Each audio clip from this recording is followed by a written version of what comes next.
Do you remember Los Angeles in 1984 swallowed in darkness? Just one dark alley, a burst of electric light tearing through the night, and those cold steel eyes. That was enough for the entire theater to understand the nightmare had begun. From that moment, the Terminator was no longer just a story about a killer machine. It became the horror of technology slipping out of human control and fate charging straight at us, hunting us down every single second. But amid the gunfire and the end of the world, the film suddenly locks us inside a cramped motel room. Outside, darkness falls like a countdown to annihilation. Inside, Sarah Connor and Kyle Reese throw themselves at each other with desperate passion, frantic breaths burning skin, clinging together in fear and the raw hunger for survival. With only $6.4 million, James Cameron created a masterpiece that is as cold as metal and as scorching as the human instinct to live. Today we're going back to reopen that nightmare from 1984 and pausing at the 15 most iconic and haunting moments of the Terminator. 15, I'll be back. The 3 words that turned Arnold into a legend. I'll be back. Do you remember the first time you heard those 3 words? It sounded like a casual promise. But when spoken by T-800, it instantly became one of the coldest death sentences in cinematic history. Stopped at the front desk, the Terminator didn't get angry, didn't threaten. He simply stood there in silence, observing, then calmly uttered those words. Seconds later, his words became reality in the most brutal way. The car smashed through the glass doors like a missile turning the police station. The place that should have been the safest for Sarah into ruins. What's most terrifying is his calm demeanor. He wasn't saying it to intimidate. He said it because he knew with absolute certainty that he would do it. Few people know that Arnold Schwarzenegger originally wanted to say the full "I will be back" because the shortened version sounded strange with his accent. But James Cameron insisted on keeping "I'll be back" shorter, sharper, colder, and perfect for a machine that never wastes words. From then on, "I'll be back" was no longer just a line. It became T-800's cold. 14. Police Station Massacre. The police station turns into hell. Do you remember thinking just like Sarah that once you got inside the police station, you'd be safe with T-800? It was nothing more than a building with more doors to break through.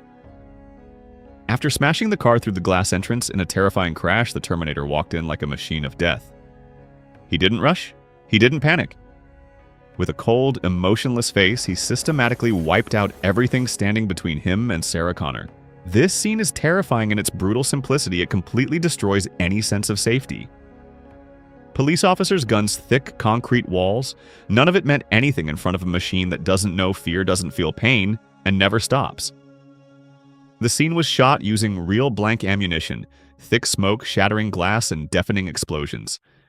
The raw, chaotic realism of 1984 is exactly why this sequence still sends chills down our spines more than 40 years later. 13. The love scene between Sarah Connor and Kyle Reese. Amid the roaring gunfire and the knocking of doomsday, the Terminator suddenly slows down for its most controversial and passionate moment. In a cramped motel room under the dim yellow light, Sarah Connor says nothing. She pulls Kyle Reese into her arms and removes the last piece of clothing. Her naked body is revealed in the faint glow. Their bodies collide fiercely. Frantic breathing, burning skin fear, and desperate desire for survival merge into one. This wasn't just lust. This was the moment John Connor was conceived. The greatest time paradox of the film lies here. Kyle Reese, the soldier sent from 2029 to protect Sarah, is actually the biological father of John Connor, the man who would later send him on this mission. Despite causing huge controversy in 1984 for its boldness, James Cameron firmly kept the scene because he knew, without that night, there would be no John Connor, no resistance, and humanity would have already lost from the very beginning. 12. Tech Noir, the first encounter. Have you ever seen a nightclub full of dancing suddenly turn into a hunting ground? In Tech Noir, the moment T-800 stepped through the door, the flashing purple and red neon lights instantly became signals of death. Sarah was hiding among the crowd when the Terminator appeared, cold, silent. He scanned for his target, then gunshots rang out, cutting through the music and turning the dance floor into Sarah's first nightmare. This scene defined the cyberpunk style of the entire film: neon lights, smoke, electronic music, and cold violence. James Cameron personally named the club Tech Noir, a term that later became the standard name for the sci-fi noir genre. 11. From ordinary girl to savior of humanity. More than 40 years have passed, but I still can't forget the line that completely changed Sarah Connor's destiny. Come with me if you want to live. In the chaotic neon lights of tech noir when T-800 had locked onto its target, and Sarah thought there was no way out, Kyle Reese burst in like a ray of hope from the future. He wasn't a perfect superhero. He was exhausted, panicked, breathing heavily, but it was that very desperation that made the line feel so real and powerful. There was no time to explain. There was no second choice. Sarah could only trust him, or die. From that moment on, she was no longer an ordinary waitress being hunted. Sarah Connor was pulled straight into the war between humans and machines, where the fate of all humanity began to rest on her shoulders. 10 Factory Finale, confrontation with a metal skeleton. We always think robots in sci-fi represent the future. But in the Factory Finale, that future reveals its true form as a cold metal skeleton.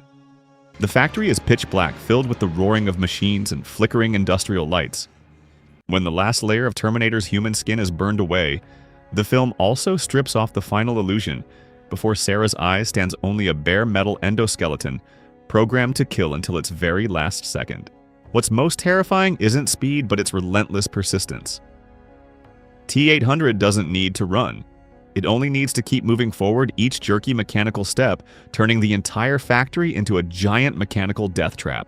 James Cameron didn't need grand sweeping shots. He used the factory's narrow, dark, and raw space to create a deadly maze. Flickering industrial lights, thick smoke, the constant roar of machinery, and tight close-up angles make us feel like Sarah is being swallowed alive into the belly of a steel monster. 9. You're terminated, fucker. Sarah Connor's transformation. You're terminated, fucker.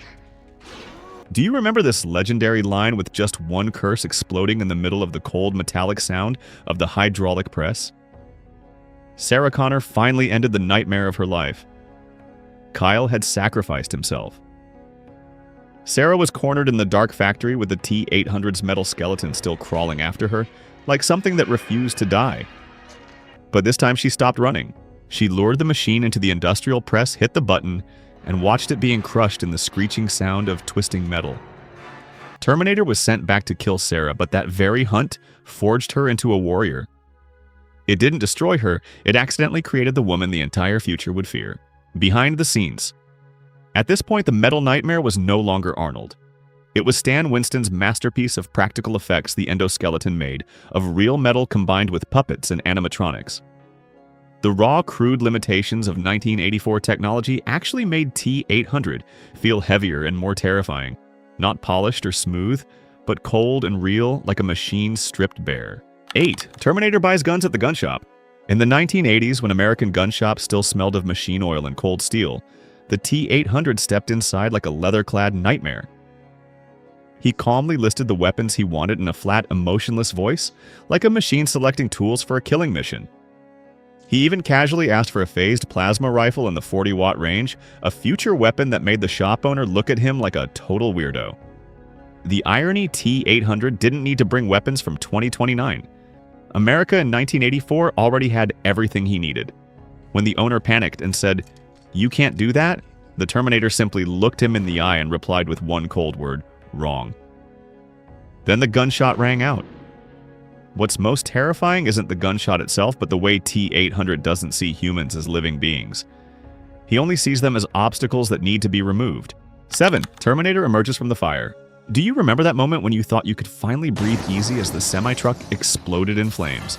Just 1 second later, T-800 walked out from the inferno. Burned skin smoking, but he kept walking slow, heavy, and completely undeterred. This scene is truly brutal because it completely destroys our hope. Fire explosions, crashes, things that usually end a villain in action movies only made the Terminator even more terrifying. From that moment, he was no longer just an assassin. He became the symbol of immortality, burned yet still standing, destroyed yet still hunting. Behind the scenes, stuntman. Peter Kent performed most of the dangerous shots in place of Arnold. Every slow step, the charred skin makeup, and the moment he emerged from the fire were meticulously planned. This created not only shocking visuals, but also a deep sense of despair in the audience. Even a sea of fire couldn't stop him. 6. Highway chase, the terrifying vehicle pursuit. You think simply stepping on the gas is enough to escape the T-800A? Deadly mistake. After tracking down their hiding place, the T-800 climbs onto a police motorcycle and charges into the night like death itself. Kyle speeds away in the pickup with Sarah beside him. Behind them, the Terminator stays locked onto them, meter by meter, firing relentlessly, never letting the target slip away. This chase is not just fast, it is suffocating. There is no pause, no sense of safety. Every sharp turn, every collision pushes Sarah and Kyle closer to the edge, reminding us that with the T-800 running away is only a way to buy a few more seconds before being caught. Few people notice that Cameron planted a small piece of foreshadowing earlier. The T-800's car runs over a toy truck. By the time this chase arrives, that toy seems to grow into a massive truck, turning the hunt for Sarah and Kyle into a nightmare made of steel. 5. Arrival. The Terminator appears naked in the electrical field. If Star Wars took the future among the stars, the Terminator dragged it down into a dark alley in Los Angeles. No glamorous spaceship, no grand space opera, only bolts of lightning tearing through the night, and from them a naked body stepping out with eyes as cold as steel. The T-800's arrival is terrifying precisely because it is so simple. No long explanation is needed. It only has to stand there, muscular, silent, completely emotionless. A figure shaped like a human, but without a single trace of human warmth. James Cameron stages the scene with extreme restraint, no heroic music, no explanation, only blue electrical light, smoke, and silence. Arnold almost acts by not acting, a blank face, a rigid posture, eyes as cold as a scanner. Because of that, the T-800 does not feel like a man stepping out of the future, but like an assassin program being activated in the middle of Los Angeles. 4. The Terminator repairs itself. The endoskeleton is revealed. Anyone who saw this scene for the first time probably never forgot that chill down the spine. In the dark room, the Terminator calmly cuts into its human skin, as if repairing a broken object. From the deep wound, the cold metal beneath the flesh slowly appears under the suffocating light of the motel room. In just a few seconds, that rundown shelter becomes one of the most haunting horror moments in the Terminator. The scariest part is not the cut itself, but the absolute lack of emotion. To the T-800, the body is only a temporary shell that can be replaced. Stan Winston and his effects team used prosthetics, special makeup, and mechanical details to create the T-800's half-human, half-machine face. Arnold had to sit motionless for hours under heavy makeup, while each layer of human skin was treated as if it were peeling away, revealing the cold metal beneath. What makes this scene so haunting is the feeling that underneath that skin there was never a human being at all. 3. Kyle Reese tells Sarah about the future war. As a kid, the Terminator was scary because of the T-800. But growing up, we realized that Kyle Reese's trembling story about the future war is what truly makes the film haunting. Kyle does not speak like a prophet. He speaks like a survivor who has just returned from hell. He tells Sarah that in just a few years, nuclear war will burn the world to ashes. Machines will rise, humans will be hunted, and humanity's final hope will be a man named John Connor, Sarah's unborn son. This scene lifts the Terminator beyond a simple chase movie. Behind the emotionless killer is not just one assassin, but an entire ruined future trying to erase humanity's last hope. Instead of turning 2029 into a shiny sci-fi world, James Cameron builds it like an extension of a nightmare. Darkness, skulls, laser fire, and machine tanks make the flashbacks feel less like exposition and more like memories of war. Because of that, Skynet is no longer a distant idea, it becomes a disaster waiting just ahead. 2. Sarah Connor hears that too. Other Sarah Connors have been killed. If you were Sarah Connor, what would you do when you heard your own name on a murder report?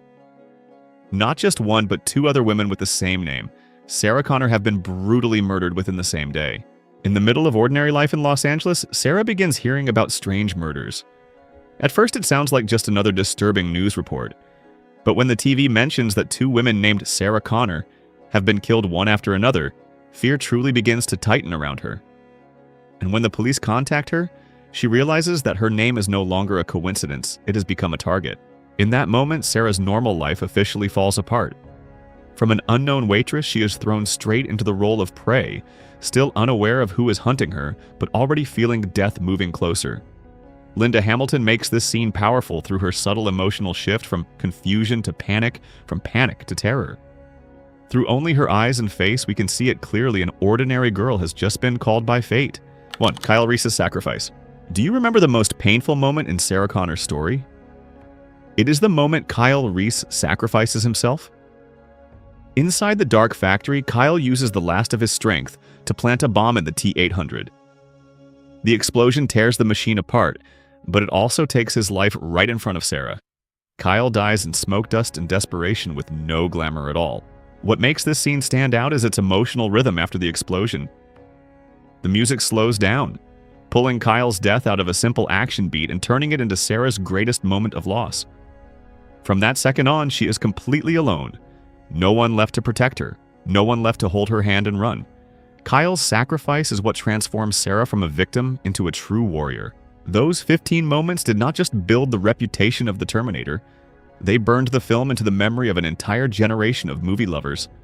From the emotionless stare of the T-800, the cold sound of the hydraulic press, the motel room in the shadow of doomsday, to Sarah Connor's transformation from an ordinary young woman into a symbol of survival.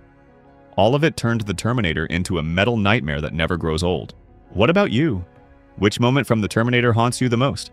Comment the number below, and don't forget to like and subscribe for the next videos.